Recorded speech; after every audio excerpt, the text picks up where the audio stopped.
সুপ্রিয় দর্শক, আসসালামু আলাইকুম। আশা করি সবাই ভালো আছেন। সাধারণত এই ধরনের পেশেন্ট অপারেশন যত ভালোই হোক না কেন, তাদের নিপলের অংশটা সামান্য একটু উঁচু থাকে। কারণটা হচ্ছে তাদের নিপলের চামড়া অনেক বেশি বড়, অনেক বেশি বাড়ানো। দেখতেই পাচ্ছেন বোতলের খাপের মতো ওনার কিন্তু চামড়াগুলো উঁচু হয়ে আছে। হ্যাঁ, আমি ধরে ধরে আপনাদের দেখানোর চেষ্টা করছি। আমরা ওনার এখান থেকে চামড়াও কমিয়েছি।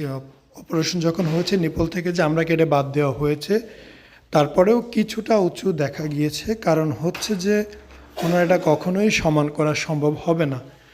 আমরা এই সার্কেল থেকে অনেকটাই চামড়া কমিয়েছি, যতটুকু সম্ভব ছিল, যতটুকু সম্ভব করা যায়। অতিরিক্ত কাটাছেঁড়া হলে নেক্রোসিস হয়ে যাবে, তখন এই জায়গাটা পচে যাবে, সেটা বড় ধরনের সমস্যার সম্মুখীন হতে পারে। সেই কারণে সব নর্মাল রেখে যতটুকু করা যায় আমরা করেছি। এই পেশেন্টের বড় ভাই একজন ডিফেন্স কর্মী, সেও আমাদের থেকে অপারেশন করেছে অনেক আগে, 2 বছর আগে। পরবর্তীতে নিজের আপন ছোট ভাইকে নিয়ে আসে এবং ওনাকে বিষয়টা আমি বিস্তারিত খুলে বলি, বুঝিয়ে বলি। সে বিষয়টা বুঝে এবং আমরা কাজে হাত দিই। কাটাছেঁড়া আমি দেখাতে পারছি না, তবে পেশেন্টকে এবং পেশেন্টের বড় ভাইকে সম্পূর্ণ কাটাছেঁড়া দেখিয়েছি। কোনটুকু কাটা হয়েছে, কোনটুকু কাটা হয়নি, কতটুকু বাদ দেওয়া হয়েছে। তারা এই কাজ দেখে সন্তুষ্ট, কিন্তু আমি নিজেই সন্তুষ্ট না।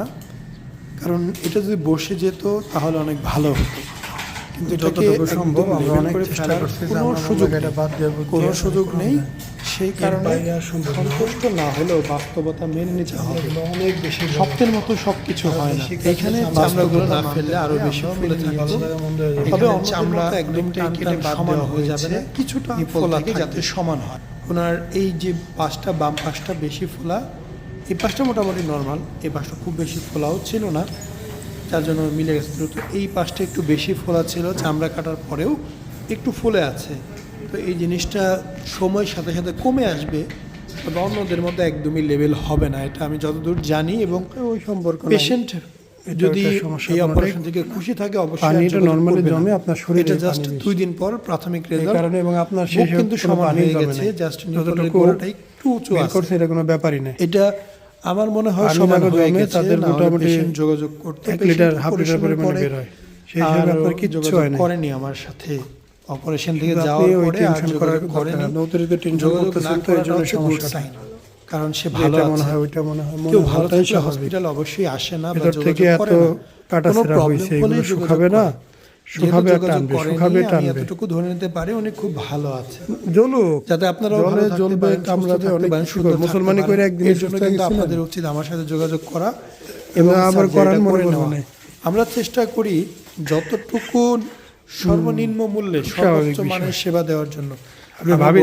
আমরা সবথেকে কম পয়সায় করি না, তবে এই কয়দিনে চলে যাবে, সবচেয়ে বেস্ট সেবা অনেক বেশি হাঁটবেন, জাজমেন্ট দেন, সেক্ষেত্রে আমরা সবথেকে অনেক বেশি হাঁটবেন, হাঁটাহাঁটি করবেন। আপনি 1 কাপ চা ভালো দোকানে বসে খেলে 100 টাকা, বাসায় কাজকর্ম দর্শন শুরু করছেন, কোনো কাজ করে 5 টাকার সাথে 100 টাকার মিল হবে না। কোনো কাজ করে পরিবেশ পরিস্থিতি, তার স্বাদ, এই যে বয়স আপনি কাজ শুরু করেন মানতে হবে। তবে আমরা সর্বনিম্ন খরচে সর্বোচ্চ সেবা দিয়ে থাকি, এইটুকু আমি বলতে পারি। গায়নোকমাসিয়া ছাড়াও আমরা যেসব সেবা দিয়ে থাকি, হেয়ার ট্রান্সপ্লান্ট, টাক মাথায় চুল প্রতিস্থাপন, বিয়ার ট্রান্সপ্লান্ট, মুখে দাড়ি প্রতিস্থাপন, আইব্রো ট্রান্সপ্লান্ট, মেয়েদের ব্রেস্ট বড় এবং ছোট করার অপারেশন, ব্রেস্ট ইমপ্ল্যান্ট এবং ব্রেস্ট রিডাকশন করা হয়, ঝুলে যাওয়া পেট, টামিটাক সার্জারি করা হয়, স্কিন বা ত্বকের সব ধরনের চিকিৎসা করা হয়, chemical peeling, CO2 laser, hydrofacial, hair removal, hair PRP ইত্যাদি। ছেলেদের পুরুষাঙ্গ বড় এবং মোটা করার জন্য পিশট এবং ফ্যাট গ্রাফটিং করা হয়।